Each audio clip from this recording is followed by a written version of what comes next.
Okay, so the nexus are up. Now it's time to put the dust curtain up.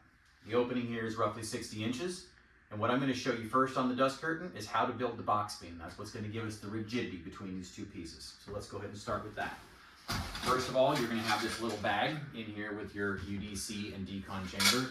Inside the bag, there are a few fun things to look at. You've got some straps here that are on top. We're going to set these aside initially. We also have the strap that supports the support rod.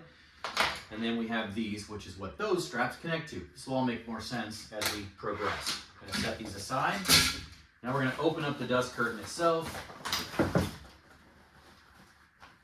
Release the strap. And there we go. Opens itself up. And lets us see where the strap goes, where the box beam goes. So, these right here, one of these for each end piece. What you're going to do is you're going to feed that underneath the webbing and you're going to let it be.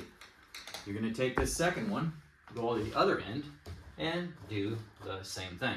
Okay? Now you're going to take your metal brackets, just place them where they're going to go. And then, with special attention to the end pieces, okay, you're going to take your metal bracket, you're going to feed it through one of the plastic D-rings, then you're going to feed it underneath the webbing, and then you're going to feed it through the other D-ring. Push it through, and you're good.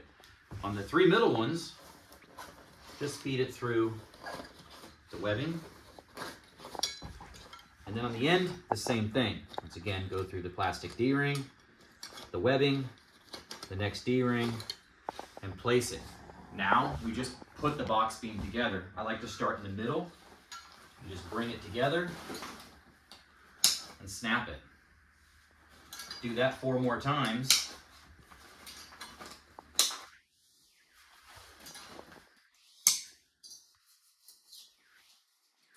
Make sure it's nice and snug. You've now built your box beam. The next step is going to be to put this up there. That's the next segment. See you there.